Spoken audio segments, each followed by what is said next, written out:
시청자 여러분 안녕하십니까? 8월 12일 목요일 투데이샷 주요 뉴스입니다. 무더위 속 3살 딸을 집에 혼자 방치해 숨지게 한 30대 엄마가 119 신고 당시 집에 보일러가 켜져 있었다고 진술했습니다.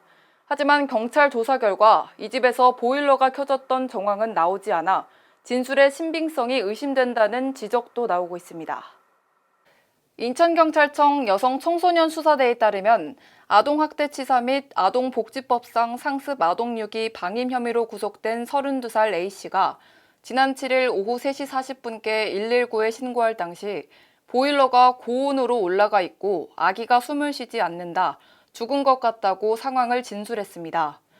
그러나 경찰이 가스 사용량을 조사한 결과 보일러가 켜졌던 정황은 나오지 않았다고 전했습니다.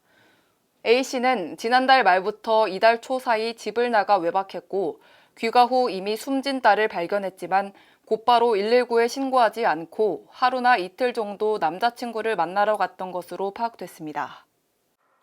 코로나 팬데믹으로 비대면 서비스가 확대되면서 인공지능을 가진 로봇이 등장하고 있어 4차 산업혁명 시대 신규 일자리 창출을 위한 지자체들의 발걸음도 빨라지고 있습니다. 오늘 오산시 시청 로비에서 인공지능 학습용 데이터 구축 사업으로 추진 중인 로봇 자율배송 시범 운행과 실내 공간 3D 제작 시연회가 열렸습니다.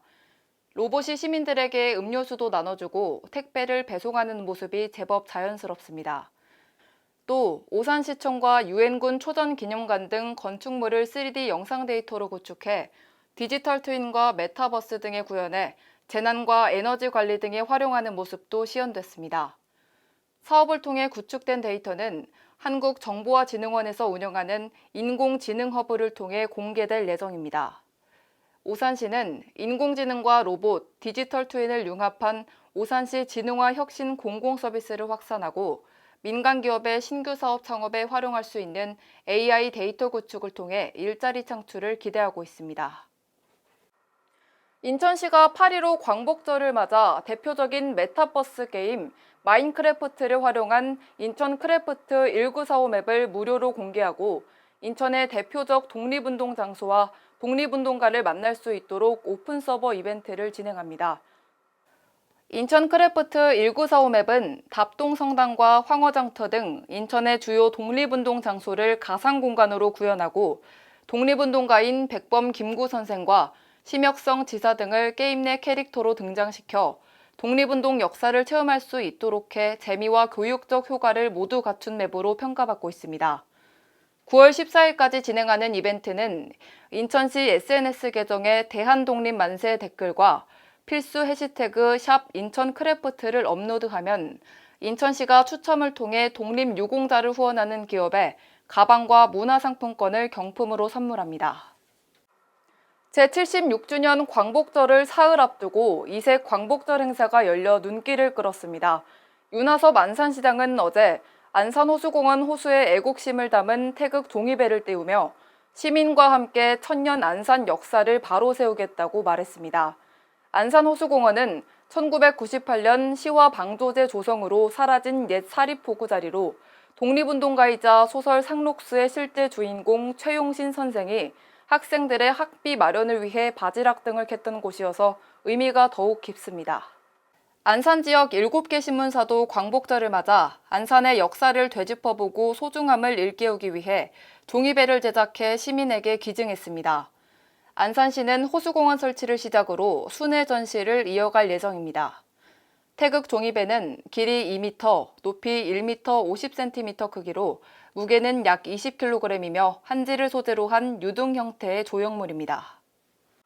경기도 특별사법경찰단은 지난 5월 24일부터 6월 25일까지 도내 수입수산물 취급 음식점과 유통, 판매, 가공업소 480곳을 수사해 57곳에서 원산지 거짓 표시 등 위법 행위를 적발했다고 밝혔습니다.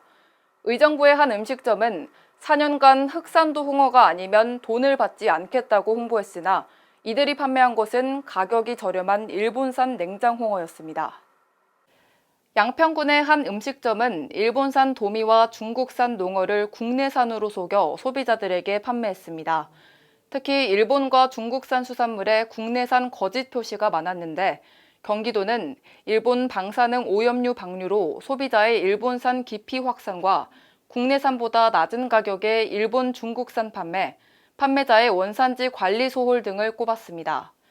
경기도는 적발된 음식점에 대해 즉시 시정하도록 조치했고 보강 수사를 통해 검찰에 송치할 예정입니다. 오늘 소식 중 인공기능을 가진 로봇에 관한 내용 전해드렸습니다. 불과 몇 년 전까지만 해도 과연? 정말? 이란 반응이 많았었는데 이젠 우리들의 일상 속으로 빠르게 파고들고 있습니다. 뭐든 척척 도와주는 로봇 친구가 있으면 어떨까 하는 재밌는 상상도 해봅니다.